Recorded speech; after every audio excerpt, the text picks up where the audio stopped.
Yotabe.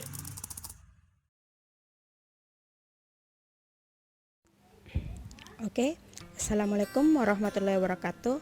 Pada kesempatan ini saya akan review sebuah buku yang berjudul Klarifikasi Al-Quran atas Berita Hoax.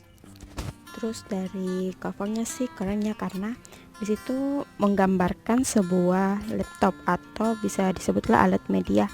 Terus ada Toa yang menyuarakan berita, mungkin maksudnya itu Toa menyuarakan berita-berita hoax ya. Ya, aku suka sih dengan konsep covernya ini.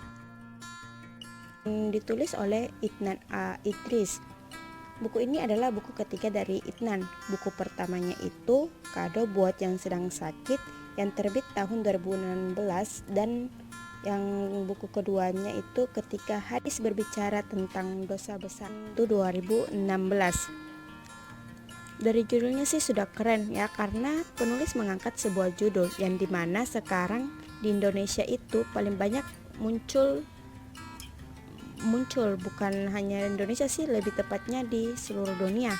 Dan lebih kerennya lagi karena kata yang terakhir itu hoax, yang dimana penulis menggunakan kata hoax yang bahasa jadulnya sih berita palsu. Buku ini memiliki 192 halaman dari testimoni sampai profil penulis. Dari ukuran sih lumayan minimalis ya, ringan dan nyaman dibawa kemana-mana karena seukuran buku biasa pada umumnya. So, buat teman-teman yang menggunakan tas ukuran standar, buku ini muat masuk kok. Tapi jangan juga sih tas standar seukuran dompet. Kalau itu sih pastinya nggak muat ya. Kan biasa tuh cewek-cewek tasnya seukuran dompet gitu. Dan buku ini terbit pada tahun 2018, tepatnya 2 tahun lalu, yang dimana panas-panasnya berita hoax tentang politik dan agama. Terus diterbitkan oleh PT Alex Media Kompotindo Kompas Gramedia di Jakarta. Dari judul dan sejak terbitnya sih seharusnya sudah menjual banget ya, karena panas-panasnya berita hoax tentang politik bercampur agama. Terus penulis menerbitkan sebuah buku yang menangkis berita-berita itu melalui klarifikasi Al-Quran. Terus dari isinya sih sangat keren ya, karena banyak menggunakan ayat dan hadis yang menyinggung tentang berita palsu atau bahasa kerennya hoax.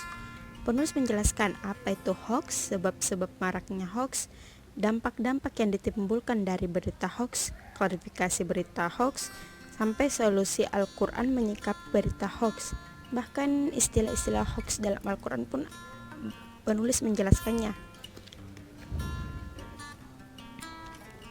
Tapi menurut saya sih kurangnya yaitu penulis lebih fokus menceritakan hoax di masa lalu, atau bisa dibilang masa kenabian gitu.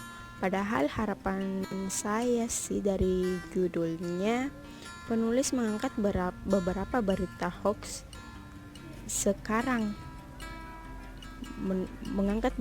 beberapa berita hoax sekarang lalu dikaitkan dengan Al-Quran. Pasti feelnya lebih dapat dan lebih masuk saja sih. Tapi overall keren kok. Saya pikir kayaknya penulis ingin pembacanya yang mengaitkan hal tersebut, jadi semacam games lah buat pembacanya. Terus kalau ditanya relevankah dengan kondisi sosial saat ini dan kedepannya, ya menurut saya itu sangat-sangat relevan, yang dimana hoax itu tidak ada henti-hentinya. Belum lagi podcast-podcast yang tidak jelas. Jadi dengan membaca buku ini pasti sangat membantu kita untuk membedakan mana berita hoax dan asli. Mungkin hanya itu yang bisa saya review tentang buku ini. Dan kalau mau tahu lebih dalamnya sih, Anda sebaiknya membacanya. Oke, terima kasih. Assalamualaikum warahmatullahi wabarakatuh.